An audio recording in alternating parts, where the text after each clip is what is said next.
पहचान। मीरा जब अपने रूम पर आई तो कमरे का दरवाज़ा खुला था।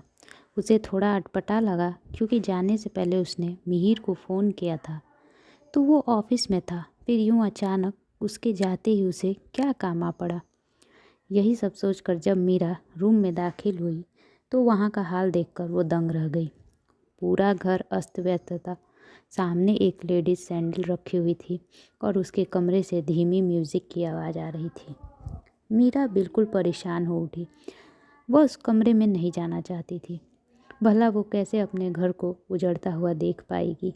अपने मिहिर की बाहों में किसी और को वो सपने में भी नहीं सोच सकती थी, पर यहाँ तो हकीकत होने वाला था।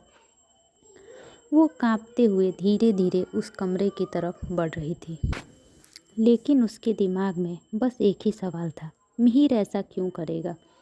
2 महीने पहले जब मीरा मिहिर की पत्नी बन यहाँ आई तो मिहिर ने पहले ही बोल दिया था कि पहले हम एक दूसरे को अच्छे से जानेंगे तभी ये रिश्ता आगे बढ़ाएंगे। मीरा मिहिर को पाकर बहुत खुश थी। वो उसके साथ एक अच्छे दोस्त की तरह रहता। मीरा भी उसे अंदर ही अंदर बहुत पसंद करने लगी थी, पर खुद से पहल करने में थोड़ा संकोचती थी। अगर वो उसके करीब जाने की कोशिश भी करती तो मिहिर कोई बहाना बना के उससे दूर हो जाता। मीरा उस पर कोई दबाव नहीं बनाना चाहती थी। उसको लगता शायद मिहिर को अभी थोड़ा और टाइम चाहिए।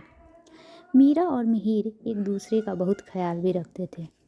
मिहिर हमेशा मीरा के लिए कोई ड्रेस, लिपस्टिक या सैंडल खरीदता रहता। अगर कभी मीरा पूछती कि ये सब क्यों लाए हो तो बोलता, मैं तो पहन नहीं सकता, पर मुझे अच्छे लगे इसलिए ले लिया। फिर दोनों हंसने लगते। सब चीज़ तो नॉर्मल थी, फिर आज ऐसी क्यों कर रहा है मिहिर। आखिर कौन होगा कमरे में। ऐसा सोचकर जैसे ही मीरा ने दरवाज़ा खोला, सामने का नज़ारा देख उसके पैरों तले ज़मीन खिसक गई। मिहिर ड्रेसिंग टेबल के ठीक सामने बैठा था। यूं मीरा को अपने सामने देखकर वो चौंक कर उठ गया। जब मीरा ने उसे देखा तो वो दंग ही रह गई। मिहिर ने उसका गाउन पहना था और पूरा मेकअप किया था। मीरा नीचे गिरकर बैठ गई और रोने लगी।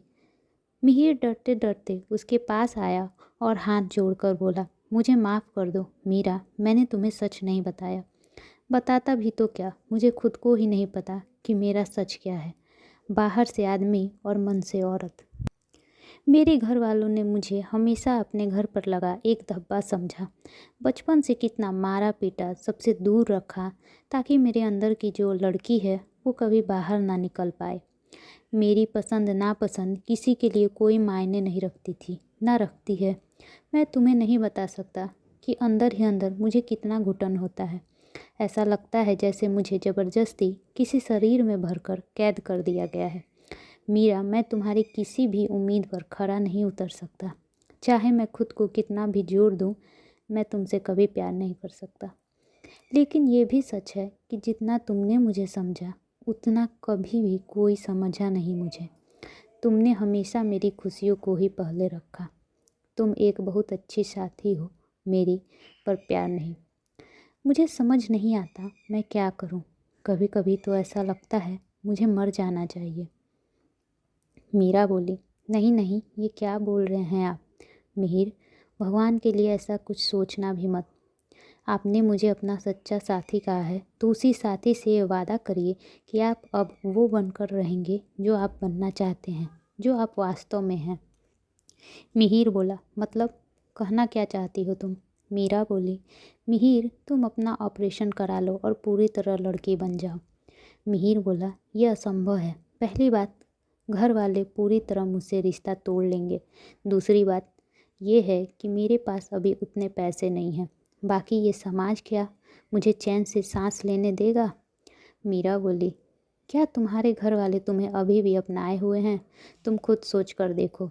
रही बात पैसों की तो मैं मदद करूँगी। हम लोग ये घर, मेरी ज्वेलरी सब बेच देंगे। थोड़ा मुश्किल तो है पर नामुमकिन नहीं। मिहिर, मैं तुमसे बहुत प्यार करती हूँ। तुम्हें मरते या घुटते नहीं देख सकती। मीरा ने मिहिर का हाथ रोते हुए अपने हाथ में लिया और बोली, मैं हमेशा तुम्हारे साथ हूँ। बस अब बिना कुछ सवाल किए बस मेरे साथ चलो। उसके बाद मीरा ने मिहिर के लिए अच्छे से अच्छे डॉक्टर पता किए दोनों ने अपनी पाई पाई इकट्ठा करके ऑपरेशन कराने का निर्णय लिया। जब मिहिर के घर वालों को ये बात पता चली तो उन लोगों ने तो मिहिर को साफ बोल दिया कि अगर ऐसा कुछ करने की सोची भी तो हम समझ लेंगे तुम हमारे लिए मर गए। लेकिन मिहिर को अब इन बातों से कोई फ़र्क नहीं पड़ने वाला था। रही बात मीरा के घर वालों की, तो पहले तो उन्होंने अपनी एड़ी चोटी का जोर लगाया कि वो वापस आ जाए और मिहिर के लिए अपनी ज्वेलरी और सेविंग्स ना खर्च करे। पर फिर भी वो नहीं मानी तो उन लोगों ने भी उससे अपने सारे रिश्ते तोड़ लिए। मिहिर का ऑपरेशन सफल रहा। दोनों ने जो थोड़े से पैसे बचाए थे उससे अपना पार्लर खोला और फिर दिन रात मेहनत करने लगे ताकि उसे भी एक मुकाम तक पहुंचा सके। 5 साल का लंबा वक्त बीत जाने के बाद मिहिर आज मायरा है। मीरा ने किसी और लड़के से सगाई कर ली और उसका पार्लर भी वहाँ का नामी पार्लर बन गया है। मायरा आज भी यही सोचती है कि मीरा का प्यार उसके लिए किस हद तक रहा होगा, जिसके लिए उसने अपने साथ साथ मेरी भी दुनिया बदल दी।